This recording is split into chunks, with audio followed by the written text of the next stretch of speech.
Imagine a time before anything you know existed, before cities, trees, or even the ground beneath your feet.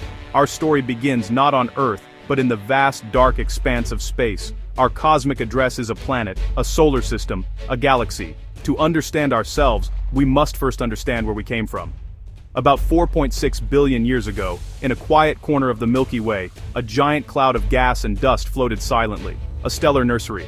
This cloud, called a solar nebula, was made of elements from older exploded stars: carbon, oxygen, iron, the very elements that make up you and me.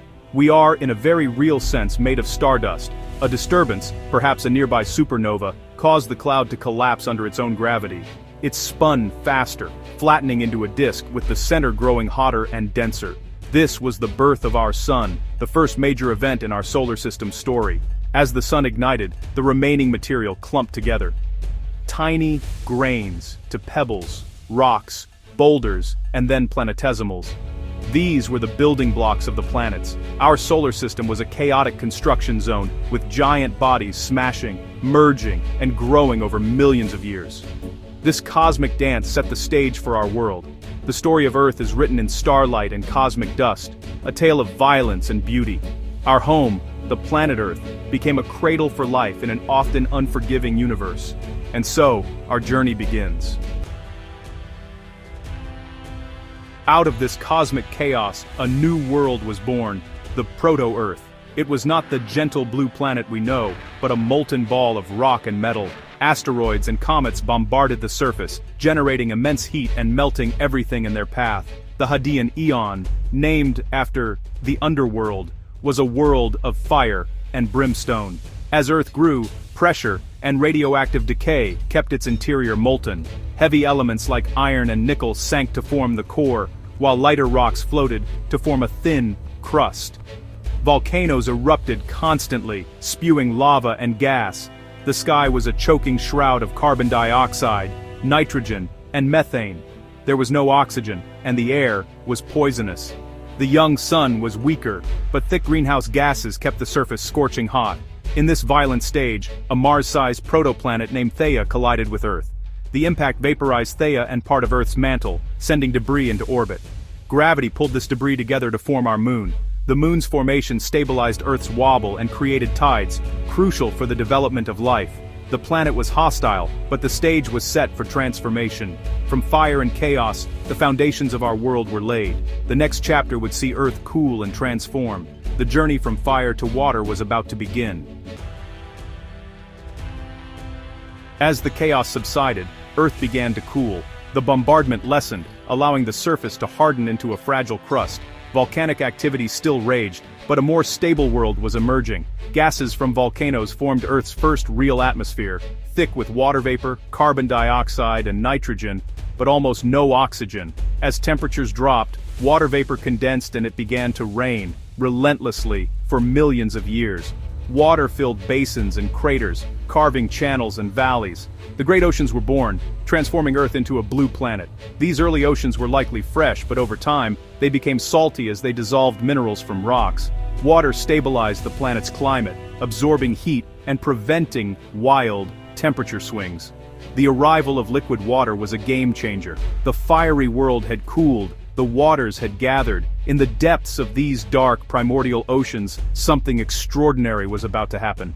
The stage was set for the next chapter, the origin of life. Earth was now a water world, shrouded in clouds, ready for the first sparks of life. The transformation from fire to water was complete. The story of life was about to begin.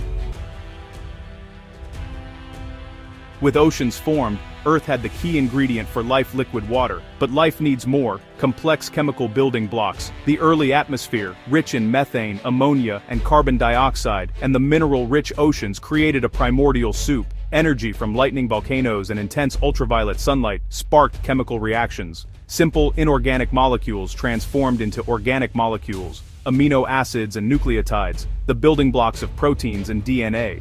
Laboratory experiments like the Miller-Urey experiment showed these building blocks could form naturally. Organic molecules rained down or brewed in deep-sea vents, collecting in oceans and ponds. Over millions of years, the primordial soup grew richer and more complex. Ponds and clay surfaces concentrated these molecules, allowing them to interact.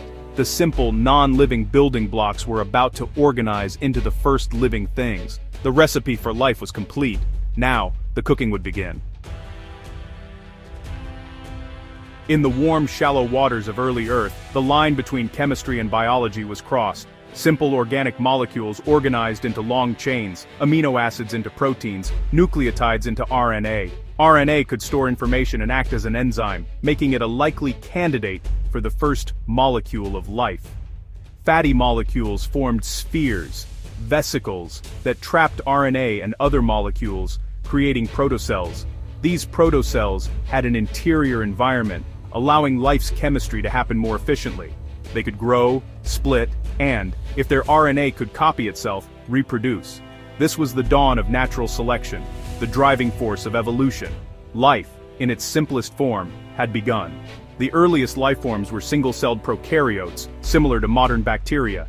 They lived in the oceans, protected from the sun's harsh radiation. These microbes were anaerobes, thriving without oxygen and feeding on the chemical soup around them. For hundreds of millions of years, these tiny organisms ruled the planet. Life's journey had begun with humble, microscopic pioneers. The planet was alive, and evolution was underway. The next great transformation was on the horizon. For over 1 billion years, life remained simple and microscopic in the oceans. Then, cyanobacteria evolved a revolutionary trick: photosynthesis. They used sunlight to turn carbon dioxide and water into food, releasing oxygen as a waste product. At first, oxygen reacted with iron in the oceans, forming vast deposits of iron ore. For hundreds of millions of years, the oceans rusted, soaking up oxygen. Eventually, the iron was used up and oxygen began to build up in the atmosphere. This was the Great Oxidation Event. For anaerobic life, oxygen was toxic, triggering Earth's first mass extinction. But some organisms evolved to use oxygen, a much more efficient way to get energy. Aerobic respiration unlocked energy for larger, more complex life. The air was now breathable, at least for some. Earth had taken its first breath. The stage was set for the evolution of animals, plants, and eventually, us. Oxygen transformed the planet and life itself. The world was ready for a riot of life. The next chapter would see life explode in diversity. For billions of years, life was small and simple. The rise of oxygen and complex cells set the stage for the Cambrian explosion, about 541 million years ago. In a short geological time, life exploded in diversity. Creatures with shells, skeletons, legs, and eyes appeared. The oceans teemed with new animal forms like trilobites and strange predators. Higher oxygen and the evolution of predation fueled this burst of evolution. The Cambrian explosion established the foundations of the animal kingdom. From these early sea creatures evolved fish, amphibians, reptiles, dinosaurs, and mammals, including our ancestors. The world was now a planet of animals, eaters and eaten, hunters and hunted. Every living thing today descends from those first simple cells in the ancient oceans. The story of Earth's beginning is our own family story, written into our DNA. The oxygen we breathe was first made by cyanobacteria. The iron in our blood recalls the rusting oceans. The salt in our sweat and tears matches the ancient seas, reminders of our origins. The fluids in our cells are like tiny oceans, maintaining the chemistry life first depended on. All life shares the same genetic code, evidence of a common ancestor. We are all branches on the same tree of life, growing for nearly 4 billion years. The story of Earth's birth and life's dawn is the shared heritage of every living being. Our journey has taken us from cosmic dust to a living planet, from fire to water, from the first spark of life to today's diversity. Earth is not just a rock in space, it's a rare, interconnected jewel. It took billions of years to create this world, and our species has been here only a fleeting moment. Yet, we are now the dominant force, capable of changing the planet. This knowledge brings responsibility. We are the first species to understand our own history and the delicate balance that sustains us. Our actions are causing rapid changes to climate and biodiversity. We are now the stewards of this pale blue dot. The story of Earth is one of resilience and fragility. By learning our planet's past, we can better protect its future.